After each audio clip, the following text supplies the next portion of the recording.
Okay, hello, Rebecca and Jack. Very nice to have you join us today. I loved seeing, In Clay the musical, watched it last night. Brilliant. So I just got a few more questions, really.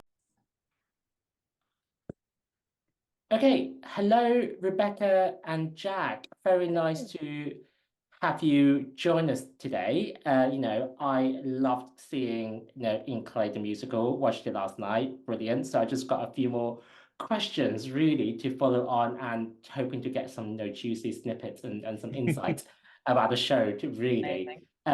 So yeah, this is for this particular interview, I'm going to start introducing something that I'm going to say from now on, what I will call shameless promotion segment. Basically means that please like, subscribe, and click the bell button below if you like this. But basically, this is the segment I'm going to say now from now on. Haven't done it before, first time, might be cringe. If you will hate it, please let me know. Right. So before we go into the show itself, Rebecca and Jack, please could you just, give a very quick introduction about yourselves? Yeah, sure. I can start. I'm Rebecca Simmonds. I am a book writer and lyricist based in London, writing for the last kind of 3, 4 years. And have been working with Jack on this for the last three. I'm Jack. I am, good Lord. Yes, composer lyricist, for how many years? Like seven, maybe. I think 2017 is when I got it. You don't need So to disclose the exact number of years if you don't want to, by the way. it's depressing. I 7 the years? caveat before we start is that it was the after show party last night, so we are a little bit slower on the uptake with some of these answers. You're getting very raw. We'll warm up, I'm And it is sure. I'm exactly what we sure we'll warm want. up as we go through. Yeah. Brilliant. Thank you for the introduction. So, next is, pretty much, I think what a lot of people want to hear about is what is In Clay all about? Can you give us a very quick overview? Yeah, sure. Shall I start? I think you take it. Cool. It's a good one. So In Clay is based on a real story of a female potter in France in the 1930s called Marie-Berthe Cazin. And we meet Marie in her kind of 40s. She's sitting in her kitchen awaiting the arrival of Henrietta Tirman, who is her kind of oldest friend. And they haven't seen each other for a while. They've kind of become estranged. And her coming by prompts Marie to kind of reflect on their friendship and her, I suppose, career as an artist, because they met at art school as kids and have had these kind of parallel careers where Henrietta kind of bested her at every turn, became the much more prolific artist. So that really prompts her to think about her relationship with art throughout the show. Thank you. I think that is a very succinct summary. I think, that is very well captured throughout this. I do wonder in my head, how many times have you actually said this and rehearsed it before? Yeah, it takes a while to work out what a show's about, and everyone asks you, and you're just kind of iterating the whole way through. But yeah, I think beyond that, it's about why we make art, any kind of art. And Jack and I started writing it as we were coming out of the pandemic, when it felt like the entire theatre industry was kind of imploding and falling apart. So a lot of those questions we were asking ourselves around, if we write these things and they never get seen, then why are we writing them? So a lot of that has kind of made its way into the bigger questions we're asking about kind of being a creative in the show. Well, I mean, that is extremely relevant, isn't it? When you talk a bit like that, about the relevance of you as a writer, lyricist, and musical composer, everything. It's all wrapped into this story. And I think also what I've seen is that, by the way, full context, I have not seen the show before, so but I do know that there has been previous iterations of it. in other settings and have played elsewhere before. So can you give us a bit of a flavor of the creation process that you touched upon earlier, and what kind of changes and adjustments that you have made in between?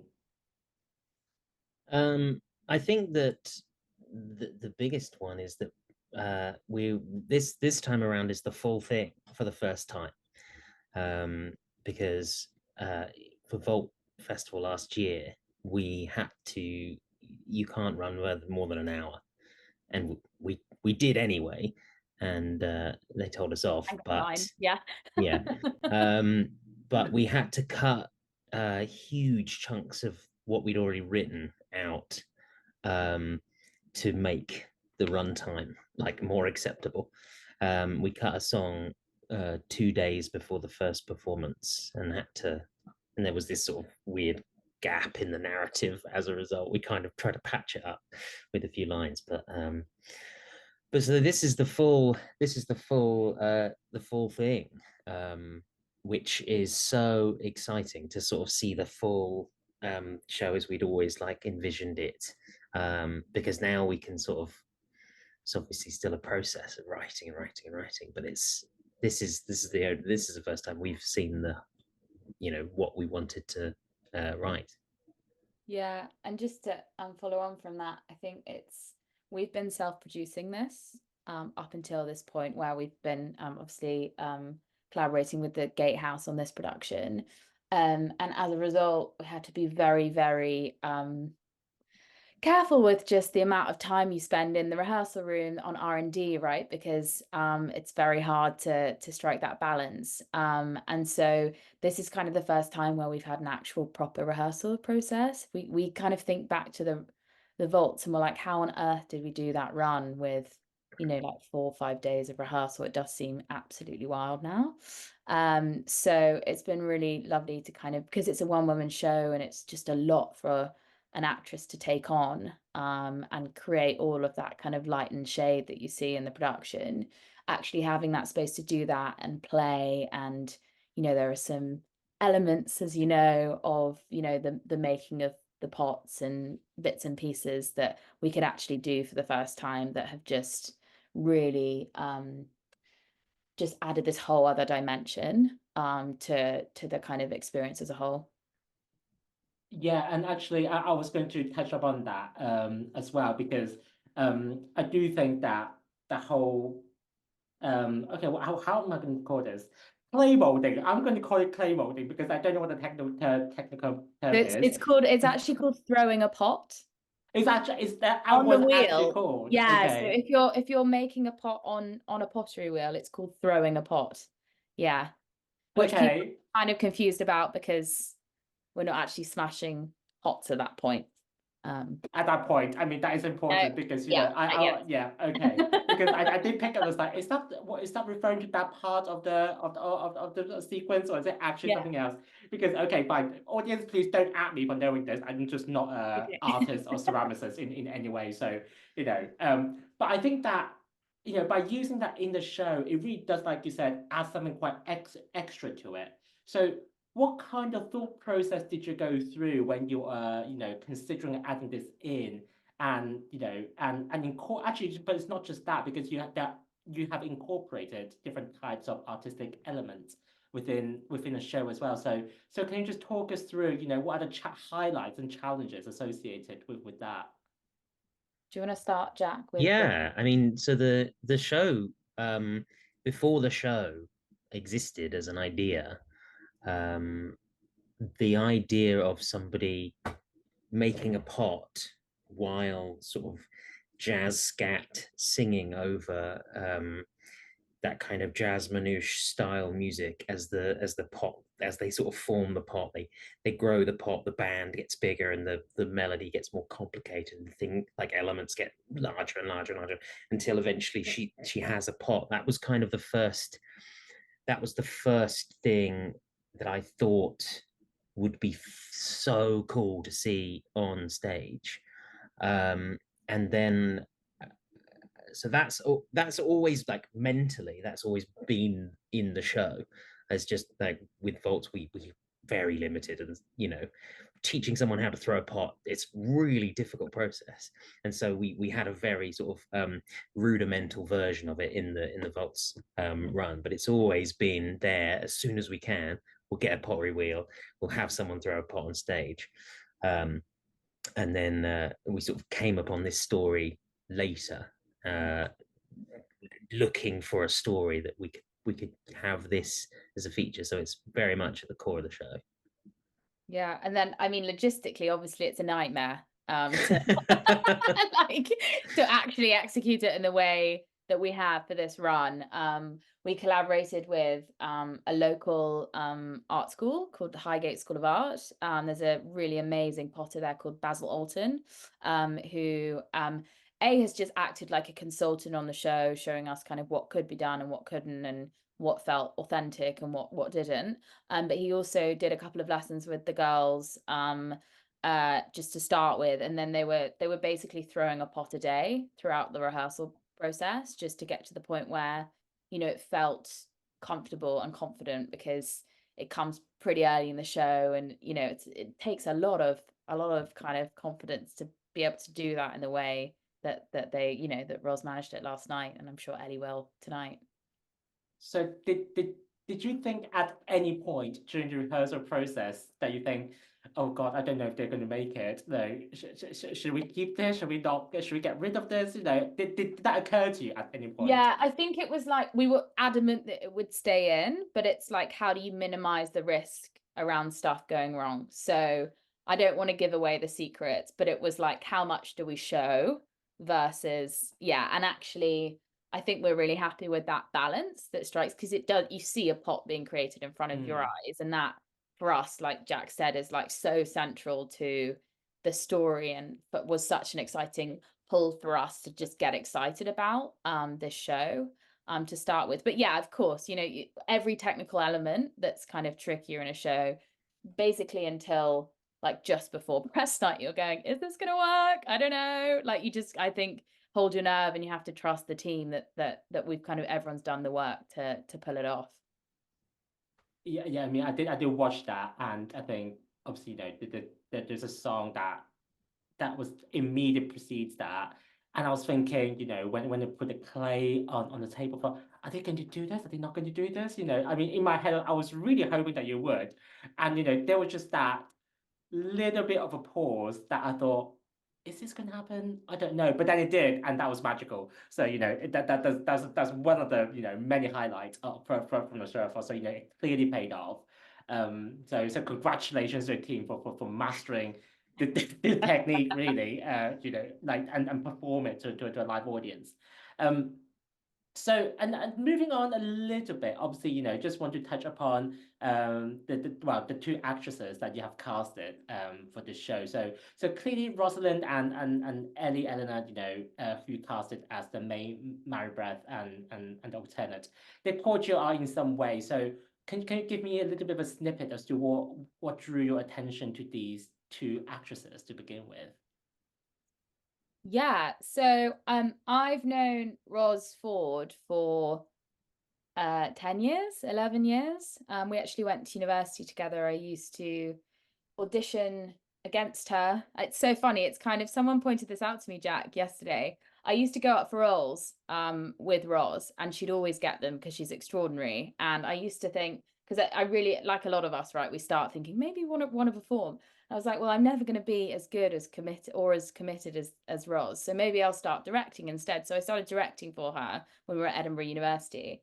And it's so funny that we've come to this kind of full circle moment, because when we did the first workshop of this, we were like, who on earth are we going to get to do this? Because they need to do a really convincing French accent, they need to throw a pot, there's just a lot, and it's a big old role for someone particularly of our age as well, like playing a slightly older person, because that, we play around with time, and it was just kind of laughable to be sitting there going, oh right, so are we actually just writing this show for Ros?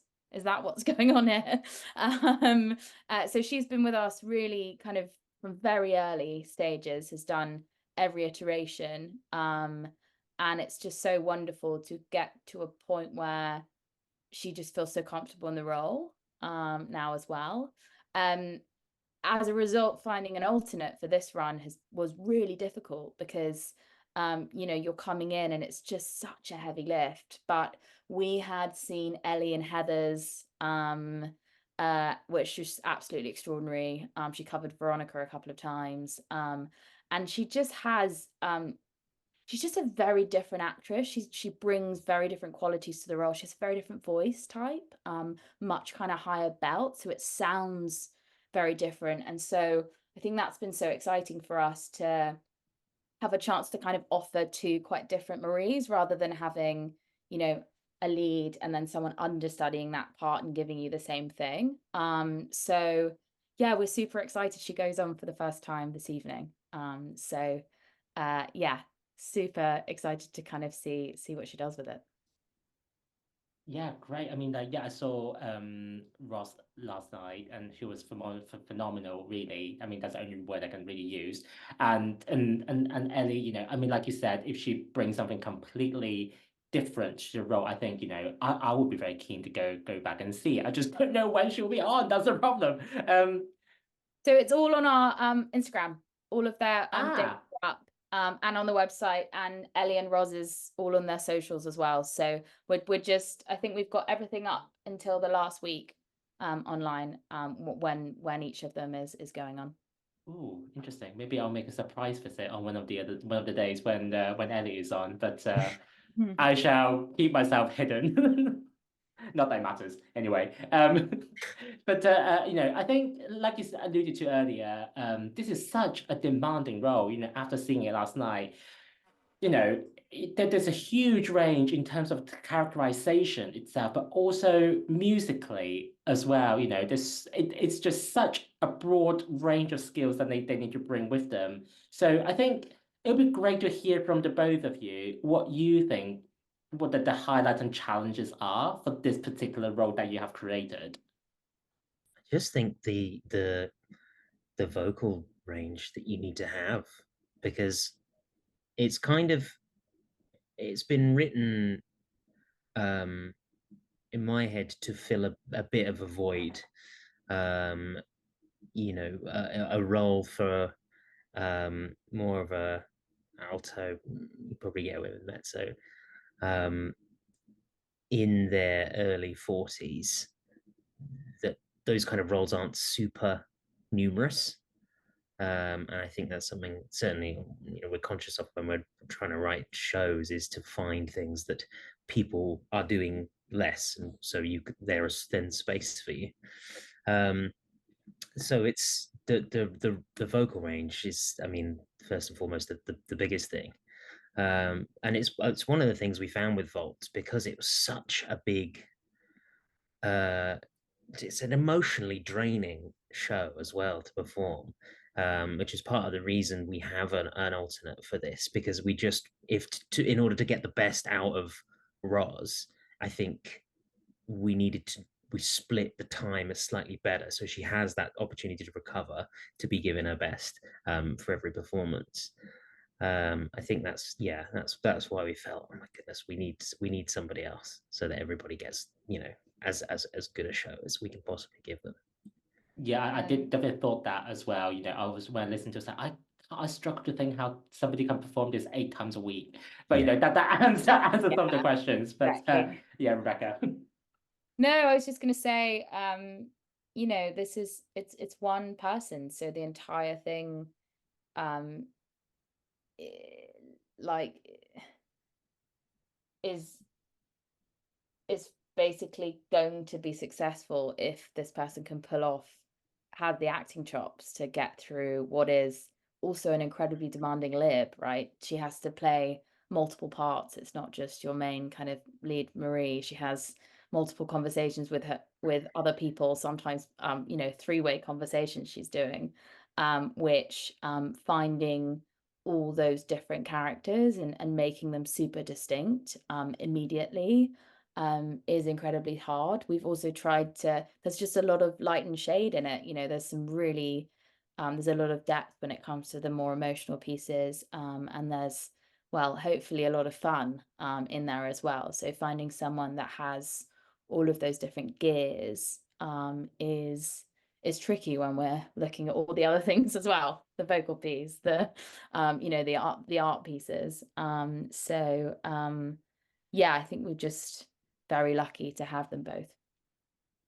And actually, I really want to touch upon this as well, because after listening to seeing the show last night, and then reflecting on some of the dialogues and the lyrics that are contained within that, it is very dynamic and also very conversational. Actually, I think it very much reflecting on both the inner dialogues, but also some of the externally, kind of conversations that Marie-Berthe has with the people that she is with at the time. So I'll be keen to hear a little bit more from the both of you, how you really created that the whole set piece, and make it work together in order to make it very conversational and dynamic, even though it's just one person on stage.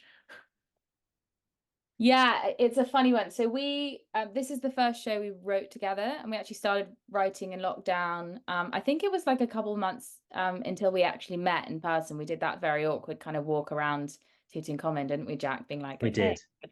You're not crazy. This is When good. the best Yeah. thing that you could possibly do of a day was go for a walk. Yeah, Have exactly. a little hour to yourself.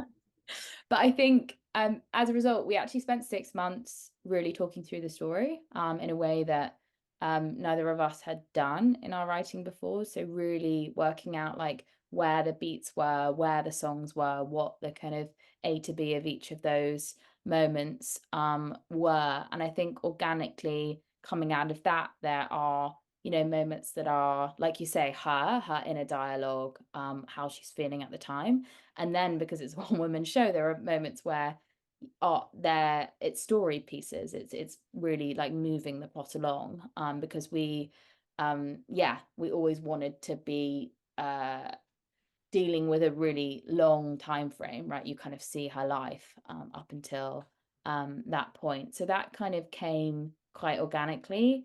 In terms of the lyrics, yeah, even I was listening to them last night and thinking, I don't know how we did some of those songs, Jack. Do you know what I mean? I know. It's tough, isn't it? Because you're like, oh, I like that. That's nice. Yeah. That's good. I think the best songs in the show, or the easiest to write, came from us having really clear discussions about it. And then what Rebecca would go and do would be to write like a paragraph of kind of like a monologue, but also just kind of thoughts and what needed to happen. And we had a start point and end point that the song needed to achieve. And then there would also be rhymes, like just imagery, just like lots of stuff. And then I'd go away and come back with a first draft of a song with this whole through line, and then we'd sort of go to work on the lyrics, kind of fixing them up. And we found a rhythm and like a process, a best way for us to work it out. And I think that we quite quickly got to a point where we could be really honest with each other and tell each other, sort of keep pushing, like this is a good line, but it's not a great line, so let's we need to change this, we need to tinker with it. And I think that kind of very open dialogue, I think, is probably, I feel Rebecca brought the best out of me, and I hope that that's like the other way around as well. Just because I tend to love you like, oh, that's fine, that's a good rhyme, that's good, I'll go now. And then Becca's like, no, come back, we're not done, we need to just push a little bit more and we'll get something even better. I think also, the first song we wrote was Marie's I Am song, Talent. And it just is a banger, right? Like we were really happy with it, and it set a bar for the rest of the score that we were like, it needs to be as good as that, which is helpful, because I think other shows I've done, you write a first song, you're like, this is good, but you haven't quite found your style or really what it's about. That felt like a super solid start, because it was the I Am song. You're like, okay, I know who this character is, I know where we're going now, which I think set us up to be able to write quite quickly as well, because I think after that, before the first workshop, we got a lot of the actual writing done in basically like 4 or 5 months, which really served as like even the basis of the story now. Like a lot Yeah, of it was weird because lot of there that's was in like it. it was like a song every 2 weeks for a while, wasn't it? It was like crazy because we'd done Yeah. all the legwork. Yeah, And it was we good. also just had like a whole load of, at every stage, we'd had quite aggressive deadlines. So it was like, okay, let's try and do a workshop at the other palace. Let's put it in for 4 months' time and we'll have to have a show. And that's kind of been the same thing, like same when Volts came around, it was like, right, we've got X amount of time to tinker with this, and then that's it. And then we obviously did the concert at the main stage of the other palace in the summer. So there's been these really helpful kind of building blocks that have always like been slightly out of our comfort zone in terms of the amount of time that we had, which I think, I don't know, I think we both write quite well under pressure as well. I think if we hadn't had those, it would probably be quite a different show. So yeah, but thank you, Rebecca and Jack, for really talking through, you know, some of the thought process you've had, you know, during the development really of the show. I think it's so important to hear from, you know, the creatives, you know, on some of the artistic directions and decisions they make prior to, you know, to the release of a show. So it's not really just about what you see on the day, it's all of the work and all the thinking that you put behind it, you know, leading up to that. So I think, you know, it's so that's why I love talking to writers and directors about all of this, because you really do get that completely different perspective than what potentially what some actors are able to offer as well. So thank you very much for joining me today.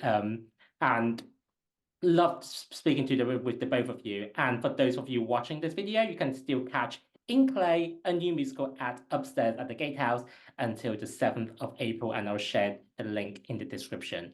But thank you very much. Amazing. Thank you so much for having us. Cheers.